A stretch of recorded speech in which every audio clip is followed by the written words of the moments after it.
In 25 years of television, Oprah had never stopped filming mid-interview. But when homeless woman Linda Rodriguez spoke 3 words, everything changed forever. This is the story that networks didn't want you to see. The story that made Oprah question everything she thought she knew about her own show.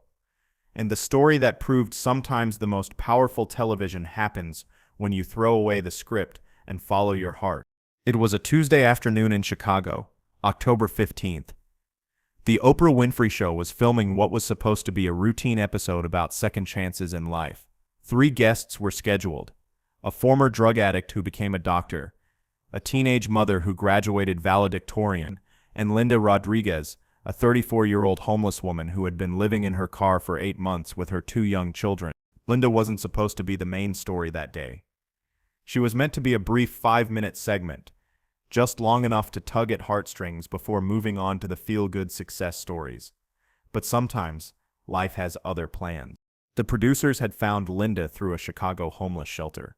She'd been reluctant to appear on television, terrified that social services would see her and take away her children. But the shelter coordinator convinced her that this could be her chance, her one opportunity to tell her story to someone who might actually help. What Oprah didn't know as she walked onto that stage was that Linda Rodriguez carried a secret so devastating, so unthinkable, that it would force America's most beloved talk show host to make a choice between entertainment and humanity. But first, you need to understand who Linda Rodriguez really was before that October day changed everything. Linda had been a nurse. Not just any nurse, a pediatric ICU nurse at Chicago Children's Hospital. She'd spent 7 years saving children's lives, working double shifts, earning respect from doctors twice her age. Her colleagues called her the angel because she had an uncanny ability to calm the most frightened children with just her voice. She had a house in Evanston with a white picket fence, a reliable Honda Accord, and dreams of sending her daughter Maria to college and watching her son Carlos play Little League. She volunteered at the local food bank on weekends, never imagining she would one day need their services herself. Then her husband Miguel was diagnosed with stage 4 pancreatic cancer. The medical bills started small. A few hundred here, 1,000 there. Insurance covered most of it, they thought. But cancer doesn't follow insurance rules. Experimental treatments, out-of-network specialists, medications that cost more per month than most people's salaries. Linda used her savings first. Then she borrowed against her house. Then she took out credit cards, telling herself it was temporary. Miguel would beat this. They would figure it out. Love would be enough. But love isn't enough when cancer decides to take everything. Miguel died on a rainy Thursday in March 2008. Linda held his hand as he took his last breath, whispering promises she didn't know she couldn't keep. The funeral cost $8,000 they didn't have. But Linda borrowed it anyway, because Miguel deserved dignity in death even if they couldn't afford it in life. The medical debt had grown to $247,000, a number so large it felt abstract, like play money in a game she never agreed to play. The house went into foreclosure 3 weeks later, and Linda found herself sorting through a lifetime of memories, deciding what could fit in the back of a borrowed car. What happened next would haunt Linda for the rest of her life, and it's the reason Oprah could never forget their conversation. Linda tried to keep working, but grief is a thief that steals more than just happiness. It steals sleep, concentration, the ability to function normally.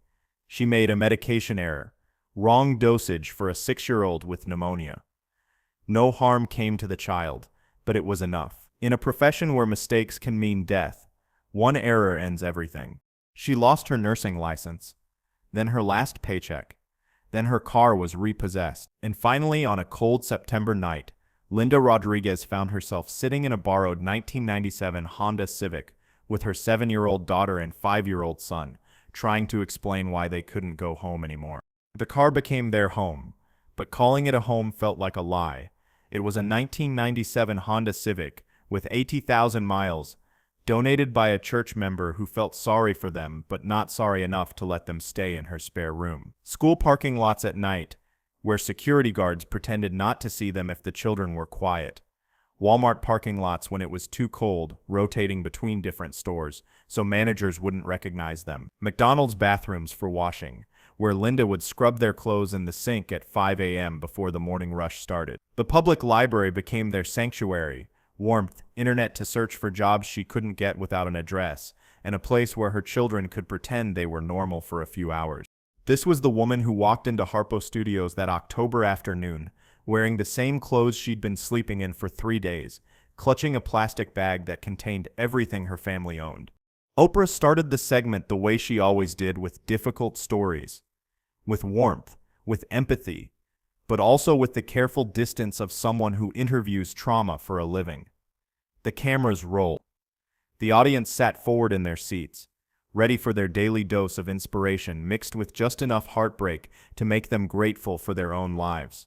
"Linda, tell us how you ended up in this situation," Oprah said, her voice gentle but professional. Linda had practiced this moment. The shelter coordinator had helped her rehearse what to say, how to make her story compelling, but not too depressing for television. Keep it hopeful, focus on the future. Don't make people too uncomfortable.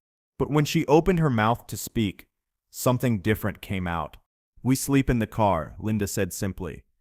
"And last night, my daughter asked me why God was punishing us." The audience grew quiet.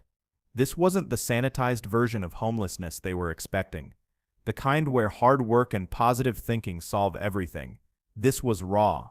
This was real. Oprah leaned forward. She'd heard thousands of stories, but something in Linda's voice, the way it shook not with self-pity but with exhaustion, made her forget about the cameras for a moment. "How do you explain that to a 7-year-old?" Oprah asked. Linda's answer stopped the entire studio cold and made Oprah realize this wasn't just another interview anymore. "I told her that sometimes God gives us more than we can handle because He knows we're strong enough to help other people understand what real pain looks like." The silence that followed was different from the usual talk show pause. It wasn't dramatic silence for effect. It was the silence of 300 people suddenly understanding that they were witnessing something sacred. Oprah felt something shift in her chest. This wasn't entertainment anymore. This wasn't inspiration porn for comfortable suburban viewers. This was a woman who had lost everything teaching a room full of strangers about faith in the middle of absolute despair. "Linda," Oprah said, and her voice had changed. The professional distance was gone. "What do you need right now? Not what you want. What do you need?" Linda looked down at her hands. She had planned to ask for help finding a job, for assistance with housing applications, for the kind of help that sounded reasonable on television. But something in Oprah's voice, the genuine concern that couldn't be scripted, broke through her carefully constructed walls. "I need to know that my children won't remember me as the mother who failed them." What happened next had never occurred in 25 years of Oprah's career, and it would change television forever. Oprah stood up. She walked away from her chair, past the cameras, past the producers frantically signaling for her to stay on script, and she sat down next to Linda on the guest couch. The cameras scrambled to follow her, but their angles were all wrong now. This wasn't blocked for television. This was real life happening in front of rolling cameras. "Look at me," Oprah said, taking Linda's hands. "You didn't fail them. You're here. You're fighting. You're keeping them safe and fed and loved. And that's not failure. That's heroism." Linda began to cry. Not the pretty single-tear television crying that looks good on camera. The ugly, gut-wrenching sobs of someone who had been holding herself together for months and finally had permission to fall apart. The audience was crying too. But these weren't the satisfied tears of people watching someone else's pain from a safe distance. These were the uncomfortable tears of recognition, of people seeing their own fears reflected back at them. Oprah held Linda while she cried, and something extraordinary happened. The careful choreography of television, the precise timing of commercial breaks, the controlled emotions of professional entertainment, all of it dissolved. Audience members began crying too, but not the polite, contained tears of people watching from a safe distance. These were raw, uncomfortable tears of recognition. A woman in the third row whispered to her friend, "That could be me." A businessman loosened his tie, suddenly aware of how precarious his own sense of security really was. For the first time in decades, Oprah Winfrey was just a human being comforting another human being, and it happened to be on camera. When Linda finally composed herself, Oprah didn't return to her chair. She stayed right there, holding Linda's hands, and she did something unprecedented in talk show history. She looked directly into the camera and said, "We're going to stop filming now." The studio erupted in confusion. Producers rushed onto the stage. Audience members looked around, unsure if this was part of the show or if something had gone wrong. Cameras kept rolling because nobody knew what else to do. But Oprah wasn't talking to the producers or the audience anymore. She was talking to Linda. What Oprah said next would be remembered as one of the most powerful moments in television history. "Linda, I want you to listen to me very carefully. We're going to figure this out together. Not for television, not for the cameras, just because it's the right thing to do. And we're going to start right now." Oprah turned to her audience. "Ladies and gentlemen, we're changing the format of today's show. We're not going to move on to the next guest. We're not going to commercial. We're going to sit here together and figure out how to help this family." The audience was stunned. This wasn't how television worked. Shows had schedules, formats, commercial obligations. You couldn't just change everything on the spot because one story moved you. But that's exactly what Oprah did. She called her production team onto the stage. She called her personal assistant. She called her business manager. And she said, "I want you to cancel everything I have scheduled for the rest of the week. We're going to help Linda and her children, and we're going to do it right." What followed was the most unusual 2 hours in talk show history. With cameras still rolling, Oprah orchestrated a real-time intervention for a complete stranger. Her team made phone calls to housing agencies. Her personal physician arranged for medical checkups for Linda's children. Her business manager opened emergency funding. Her assistant found temporary housing for that very night. But the most powerful moment came when Oprah turned to her studio audience and said something that nobody expected. "I'm going to ask you all to do something unprecedented," Oprah announced. "I'm going to ask you to stay here with us and help us solve this problem together. Not with your money. Linda doesn't need your charity. She needs your humanity. She needs to know that 300 strangers care enough to spend their afternoon making sure she and her children are okay." What the audience did next restored faith in humanity and created a moment that would be talked about for decades. Nobody left. Not one person walked out of that studio. For the next hour and a half, 300 strangers worked together to solve one family's crisis. An audience member who was a social worker made calls to expedite housing applications. A woman who managed apartment complexes offered a unit at cost. A teacher arranged for immediate school enrollment for Linda's children. A doctor provided free medical care. A lawyer offered legal assistance with the medical debt. But the most extraordinary moment came from a 9-year-old girl named Emma, who was in the audience with her grandmother. Emma stood up and said, "Ms. Oprah, can I give the lady my allowance money? It's only $12. But my mom says when someone's hungry, you share your sandwich even if it's your only one." The gesture was so pure, so innocent, that it broke something open in everyone present. This child had understood something that adults often miss, that helping isn't about the size of the gift, it's about the size of the heart. Oprah knelt down to Emma's level and said, "Yes, sweetheart, and you know what? You just taught all of us the most important lesson of the day." Linda took the $12 from Emma with shaking hands, and she whispered something that the cameras barely caught. "Thank you for helping me remember that there's still good in this world." The episode that was supposed to air never made it to television. Instead, Oprah's network aired a special 2-hour documentary about what happened that day, unedited and unfiltered. They called it "The Day Television Stopped." The response was unprecedented. Within hours of the episode airing, Oprah's phone lines crashed from the volume of calls. Donations poured in from around the world. Not just money, but job offers, housing offers, scholarship funds for Linda's children. A tech billionaire from Silicon Valley called personally to offer Linda a position at his company's medical facility. A retired teacher from Maine sent books and toys for the children. But more importantly, the episode sparked a movement that nobody saw coming. Viewers began organizing Linda Days in their communities. Days when neighbors came together to solve one family's crisis, just like that studio audience had done. Churches, synagogues, and mosques started hosting monthly problem-solving gatherings. Schools showed the episode to teach children about empathy in action. Social workers used it as training material to demonstrate the power of immediate intervention. Linda Rodriguez and her children were never homeless again. She returned to nursing after completing a rehabilitation program that Oprah's viewers funded. Maria is now in college studying social work. Carlos plays baseball in high school and tutors younger children in math. But the most profound change was in Oprah herself. And what she learned that day would influence every show she did afterward. Years later, Oprah would say that October 15, 2008, was the day she remembered why she became a talk show host in the first place. Not to entertain people or make them feel better about their own lives, but to create moments of genuine human connection. I realized that day that my job wasn't to interview people, she reflected. My job was to see people, really see them. And sometimes, when you really see someone, you can't just sit there and do nothing. The episode changed television industry standards.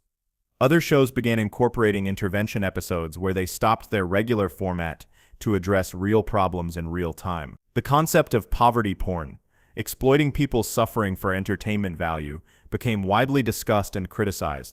But perhaps most importantly, it reminded millions of people that behind every story of struggle is a human being worthy of dignity, respect, and immediate action. Linda Rodriguez still has that $12 from Emma, framed in her home, alongside a photo from that extraordinary day. Not because of its monetary value, but because it represents the moment when strangers chose to see her as a person worth saving, rather than a story worth watching. She keeps it as a reminder that sometimes the smallest gestures carry the biggest hearts, and that a child's wisdom can teach adults what they've forgotten about basic human kindness. Today, Linda works as a trauma counselor, specializing in helping families navigate homelessness and medical bankruptcy. Her office walls are covered with thank you letters from families she's helped, but the centerpiece is still that framed $12 bill from Emma. She speaks at conferences about the intersection of grief, poverty, and resilience, traveling to universities and medical centers across the country. Her presentations always begin the same way, and audiences from Harvard Medical School to small community colleges listen with rapt attention. My name is Linda Rodriguez, and I'm the woman who stopped the Oprah Winfrey Show. The audience always laughs, but then Linda gets serious. That day taught me that being seen, really seen, is the most powerful medicine in the world. And sometimes it takes a room full of strangers to remind you that you're not alone. The Linda Rodriguez Foundation now helps families facing medical bankruptcy, providing both financial assistance and emotional support through the crisis period. With offices in 12 cities, they've assisted over 3,000 families and prevented countless foreclosures. Oprah serves on the board and provides major funding, but Linda runs the day-to-day operations with the fierce dedication of someone who understands that behind every case file is a family trying to survive their worst nightmare. The foundation's motto, printed on every document, reads, "Sometimes God gives us more than we can handle because He knows we're strong enough to help others understand what real pain looks like." Emma, the 9-year-old who offered her allowance, is now in college studying broadcast journalism. She credits that day with teaching her that the most important stories are the ones that inspire action, not just emotion. And Oprah? She learned something that changed how she approached every interview afterward. That day with Linda taught me that compassion isn't something you show on camera, Oprah has said. It's something you live every single day, whether anyone's watching or not. But when people are watching, you have a responsibility to show them what real love looks like in action. The episode has been studied in journalism schools, social work programs, and psychology courses. It's considered a masterclass in the power of authentic media and human connection. But for the 300 people who were in that studio that day, it was simply the afternoon they learned that ordinary people can do extraordinary things when they choose to act with love instead of indifference. The homeless woman who spoke 3 words, "We sleep here," started a revolution in how we think about poverty, dignity, and responsibility to each other. Those 3 words reminded an entire nation that behind every statistic is a human being worthy of immediate action, not just sympathetic observation. And sometimes, all it takes is one person willing to stop the show and say, "We're going to figure this out together." Because that's what real heroes do. They don't just witness suffering, they interrupt it. If this story moves you, share it with someone who needs to remember that compassion in action can change everything. Subscribe for more stories that prove humanity still exists in the most unexpected places. And remember Linda Rodriguez's words. Sometimes God gives us more than we can handle because He knows we're strong enough to help other people understand what real pain looks like. Leave a comment and tell us about a time when someone stopped what they were doing to help you when you needed it most. Because Linda's story isn't just about homelessness, it's about all of us, and what happens when we choose to see each other as human beings worthy of immediate love and action. The episode that changed television forever reminds us that the most powerful thing you can do is not just feel someone's pain, but do something about it, right now, today, without waiting for someone else to fix what's broken in front of you. Because sometimes, stopping the show is the most important thing you can do, and sometimes the most powerful words spoken on television aren't scripted at all. They're whispered by a broken mother who refused to let despair have the final word, or offered by a 9-year-old child who understood that love shows up in $12 bills and hand-me-down hope.